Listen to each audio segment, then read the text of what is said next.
the MTSS report, which I'm hoping Ms. Toma will also give us the full explanation of this acronym, what it means.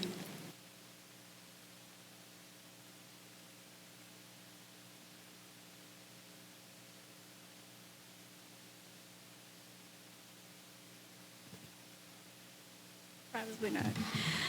Good evening, everybody. First, I will tell you what MTSS is, but I'm going to back up to the question about how will we choose which diagnostic assessment.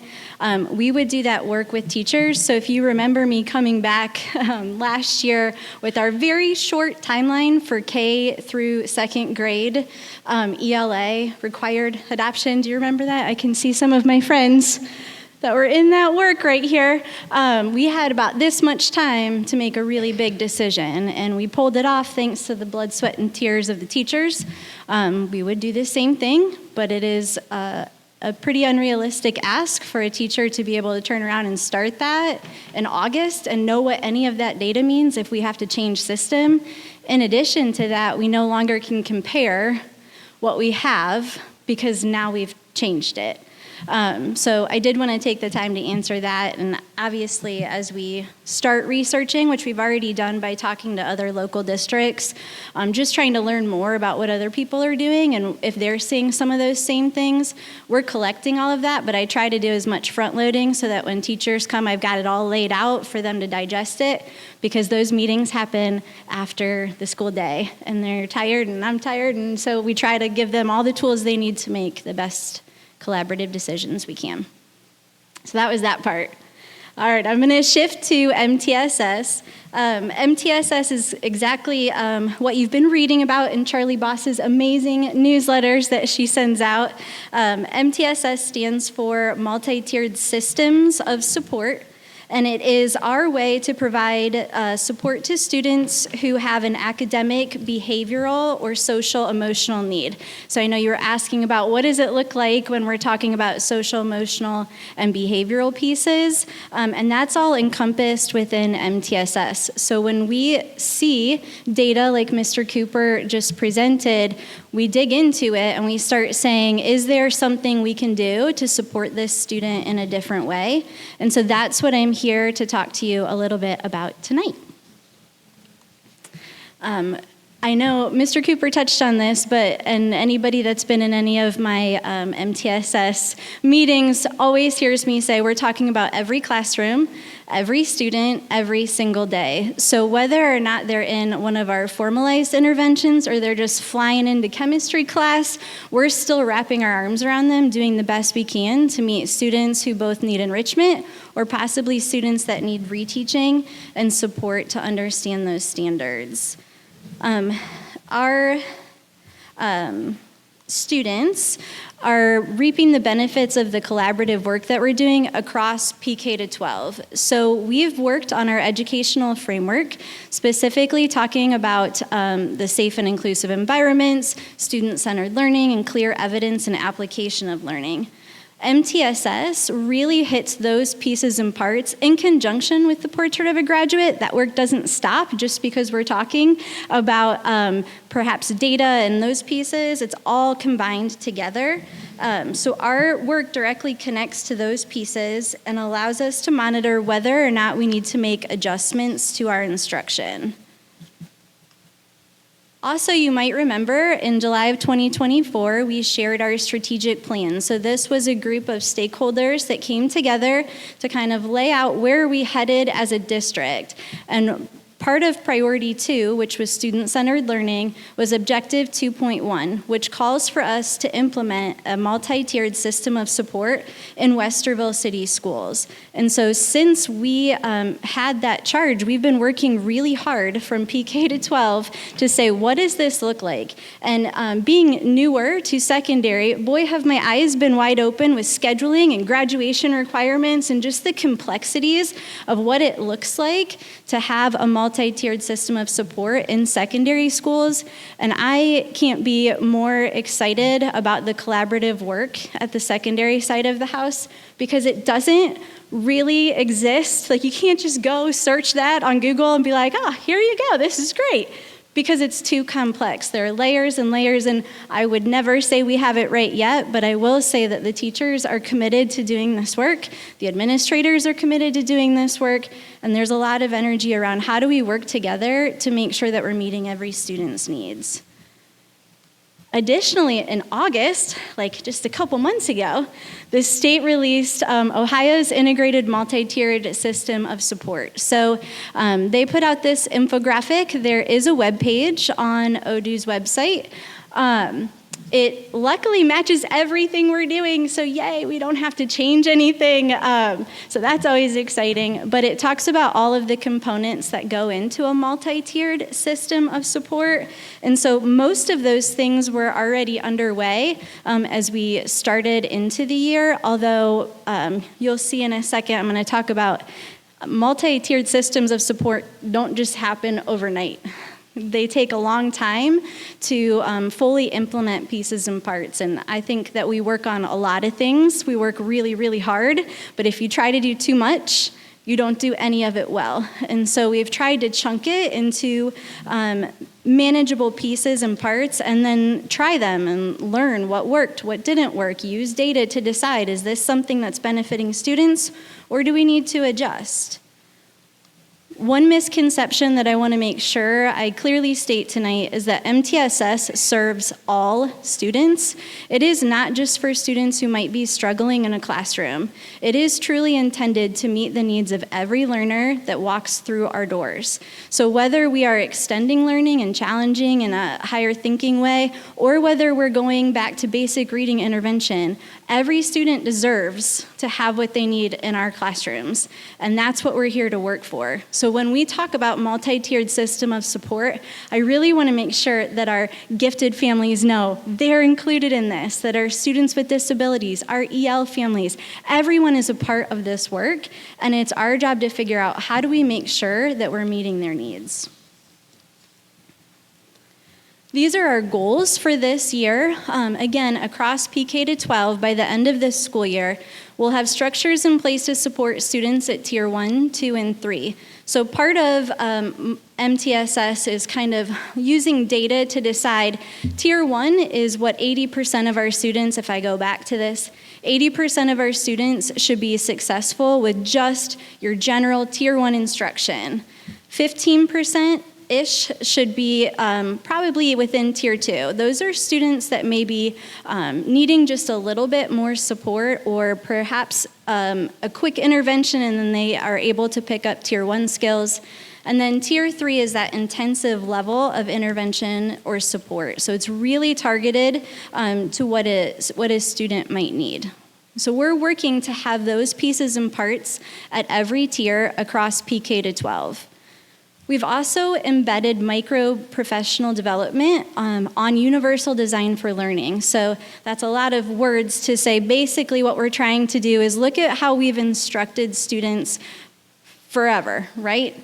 But those students are not the same students. As we just talked about, all of these amazing opportunities our kids have, which is wonderful, but students have changed, the world has changed, and we have the obligation to respond to that.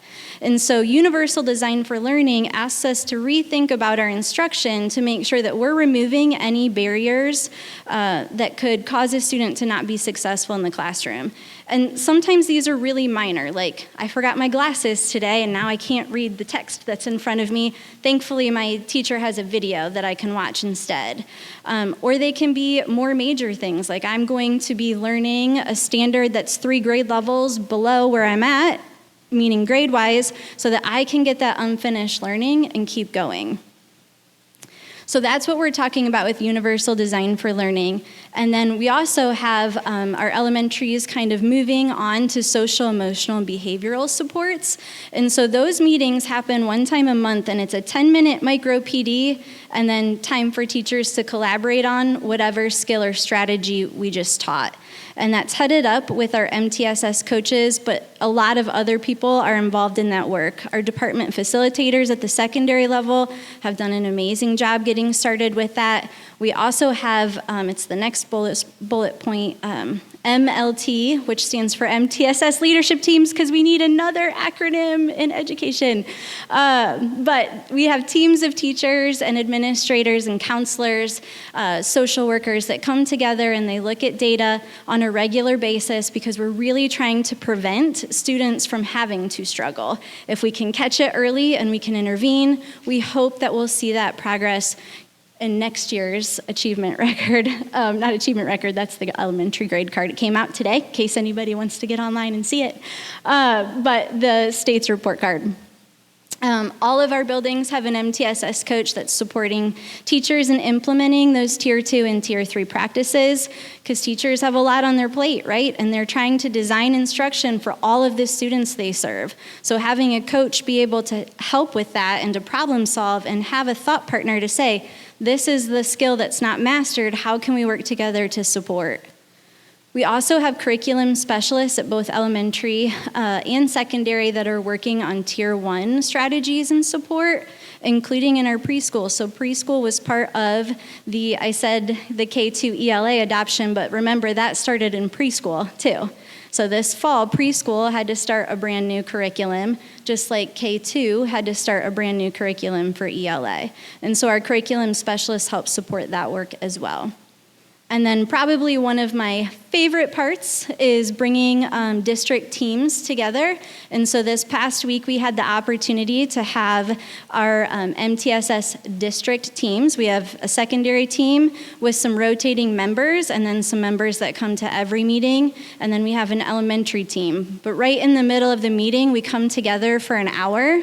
And I feel like that's where the magic happens, because you get all these brilliant people in this room and we talk about what does a student's experience look like from preschool to 12th grade and how are we supporting them. Things like 5th to 6th grade transition, 8th to 9th transition, common language across the district, talking about what worked in one area and how could it work in another. Those are the rich conversations that in only 2 meetings, give me the chills to even think about. And if you ever want to come visit, that meeting is pretty incredible to see just the ideas bouncing and just the focused work happening around that. I mentioned this earlier, but MTSS doesn't just happen. It'd be cool if it did, but it's a very long process where you kind of work on it in little pieces. So we start with academic frameworks because honestly, we're teachers, and so what do we know best? We know academics, right? So that's an entry point for us to say we know how to read data, and we know what to do when a student may be needing more, or we need to go back and reteach. Then we shift into building social, emotional, and behavioral supports, and that is a much harder ballgame. I work with Tammy and her team on this side of the house, talking about what are preventative measures that we can put in place to hopefully ward off behavior or discipline pieces that might pop up. And so it's still using data to make decisions about how we support kids, but we're also talking about those proactive relationship building strategies that help students know that they do belong here and we're here to support them.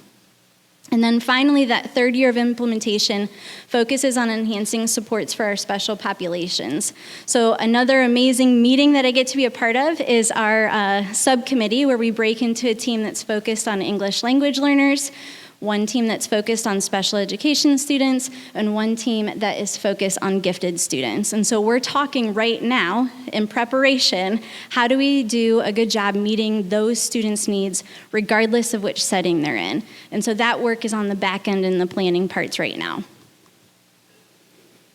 Most importantly, how do we measure if this is working, right? So we constantly review data, and I kind of break it into 2 categories, small data and big data. So small data is progress monitoring of specific interventions. I put a couple examples that we have currently happening in our classrooms. And then big data is kind of what Mr. Cooper's presentation was on. The Ohio State tests, the OELPAs, the AP exams, all those pieces and parts.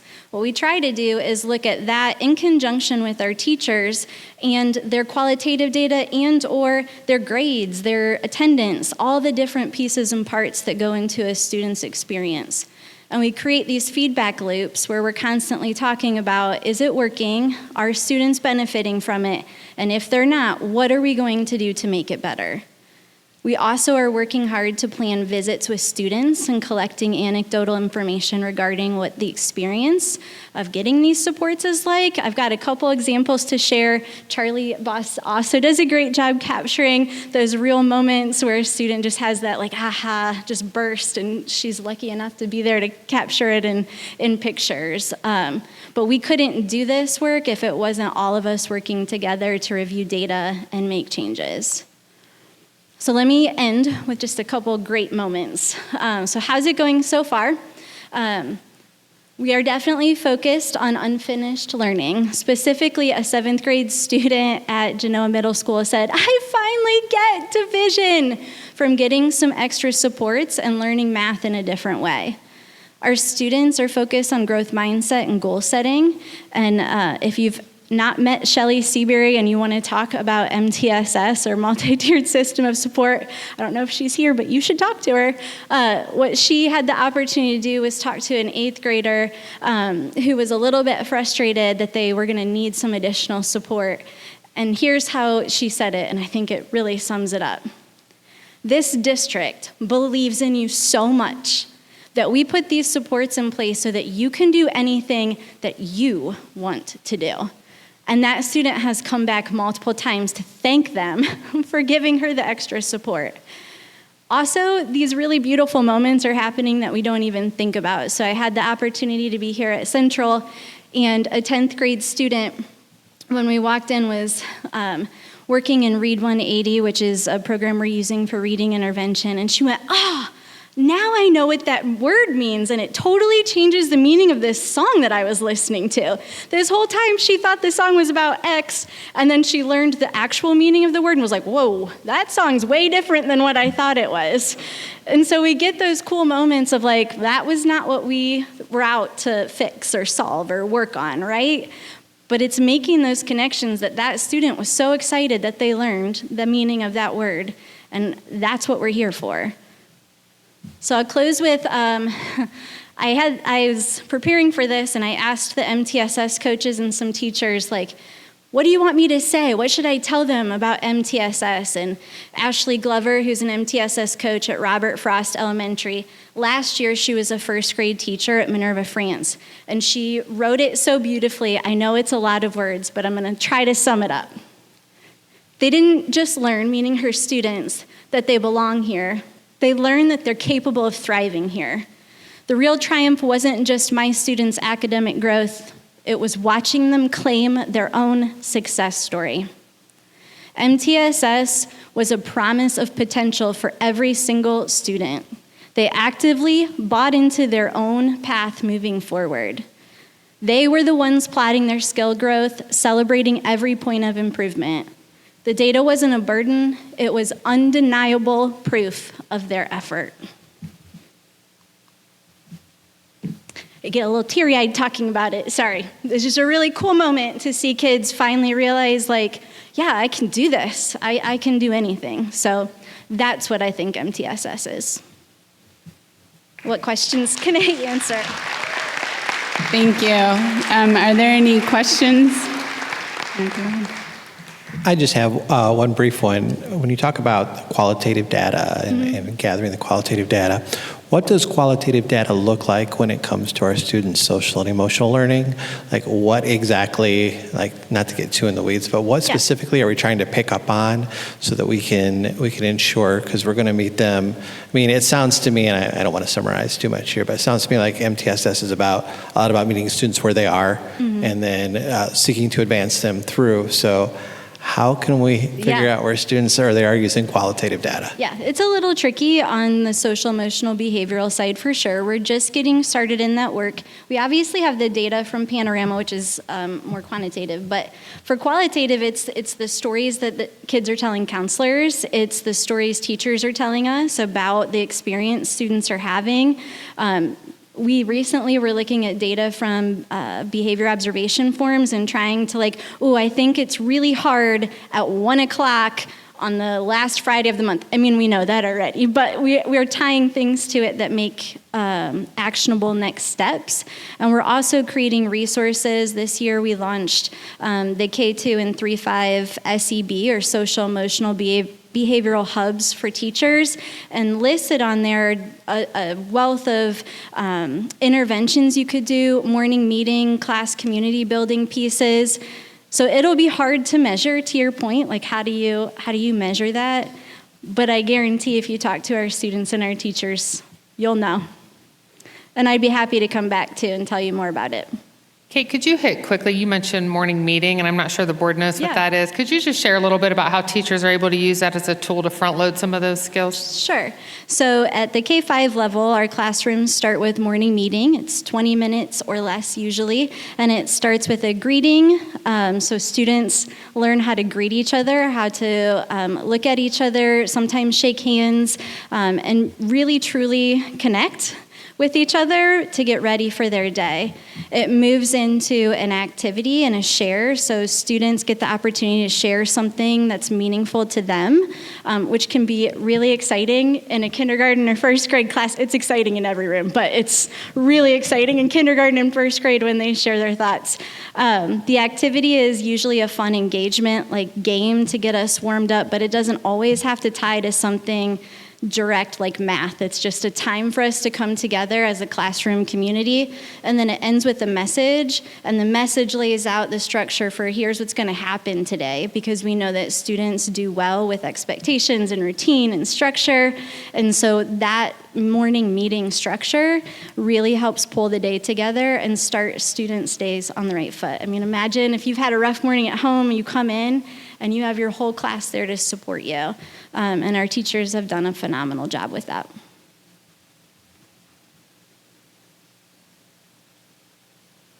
Thank you so much. It's really exciting work. It's a lot of acronyms, I know, everyone, but and maybe that's part of my first question is, you know, for anybody who might be watching or those out here, MTSS, if you could re-explain something, if you could say this is the biggest misconception, I think you probably hit it at the beginning of your presentation, but what do you want people to know if they take just one thing away? Like, what is MTSS? I want them to know that we're supporting students in lots of different ways, probably more than they realize.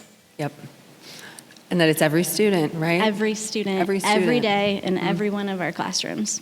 Yeah, and it's very different maybe from the way some of us went to school, right?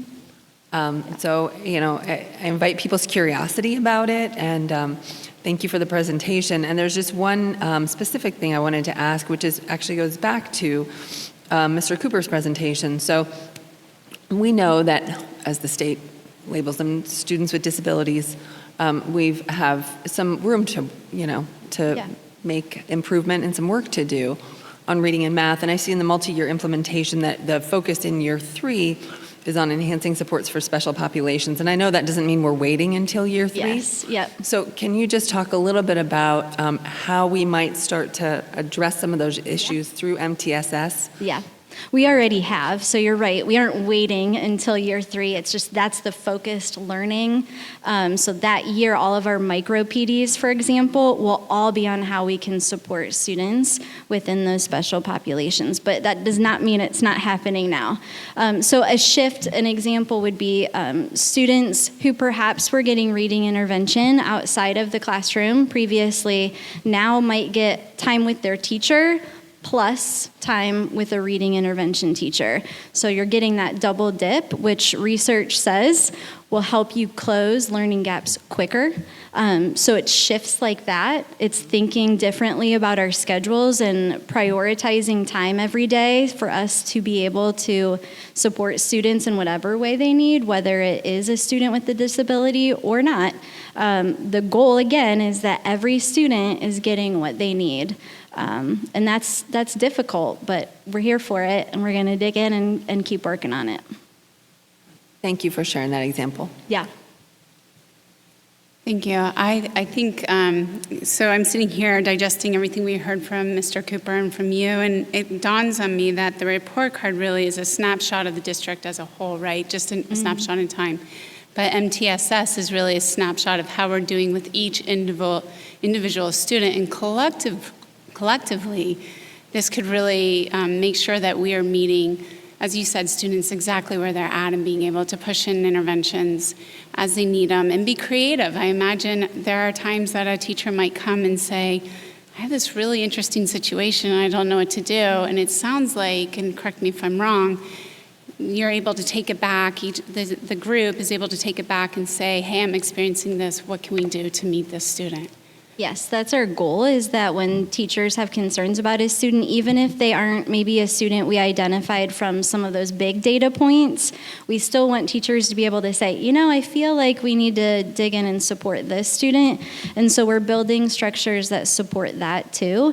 Another unique thing we've done this year is with MTSS moving into secondary as well, we are taking like full support teams to building staff meetings. So for example, when Central had, I'm just saying because I'm here today, but when Central had their MTSS staff meeting, they had the support not only of their MTSS coach, but some members of the curriculum and instruction team were there. There were other MTSS coaches from around the district, plus they had their department facilitators who had already done some pre-work to be ready to engage teachers in that. Now that was specific to Universal Design for Learning, a strategy we were talking, but the hope is that we grow in what we're doing so that you can have more people to talk, hey, let's talk about this, students, because the data doesn't look like what I thought it would, or I tried this and it didn't work. Thank you. I love the collaboration. Thank you. I just have a question in regards to application or rollout. I know this is very, very new for this district in the grand scheme of things, but our teachers are already doing like a lot, right, in the classroom. So can you walk us through the process between when educators across the district give you feedback, whether this is what's working and this is not what's working, how you capture that feedback and then work towards making sure that they're also getting the support that they need? Sure. I do it in a couple of different ways. I do think teachers are really busy, so I try not to do a lot of surveys because it's difficult. Like we give a lot of surveys. So a lot of times they'll give direct feedback to their MTSS coach, and their coach will share that with me. A lot of feedback comes out of the district MTSS meetings, but I would also say that like when I go out and visit a building, they'll stop and tell me how things are going or what we might want to adjust or tweak or change. But what I try to hold myself accountable to is once I take that feedback, I constantly come back in my meetings and say, this is the feedback I got last time, and here's the adjustment that we've made because of it. So an example in secondary would be our Success Center period where we're supporting, we had students that needed intervention in both reading and math. And so at first we were trying to do it all and we weren't seeing the gains we wanted. And so we shifted to the area that was most at risk or needed the most intervention. That was based on teachers' feedback and student data. And we didn't wait a whole year to do that. We made the adjustment for quarter 2. So that's what my goal is when I take feedback. It's that I actually can apply pieces and parts of it. Now, can I apply everything all the time? No, but that doesn't mean I forgot about it. So I try to make sure that when I'm out presenting that I make sure to put up, this is the feedback I heard, and this is what I did with that. Kate does a really good job of always talking about, like, we just need to start somewhere. So this is very difficult, and it's easy to put things off because they're hard. Yeah. And I think she does a really good job with her team of, we're going to start it, and we're going to make those adjustments as we go, but we're not going to just avoid doing it because it's confusing and hard. And I hear her say that a lot at the district level meetings, and the people that are doing the work are giving that feedback, and it's awesome to see. I love popping in those meetings and seeing the work. Thank you so much. Well, I don't think there's any other questions. Just really appreciate all the work that goes into this. I do echo my colleagues' comments. I understand that this is a lot of work to roll out and put in place, and just really grateful that we're doing this work. Thank you.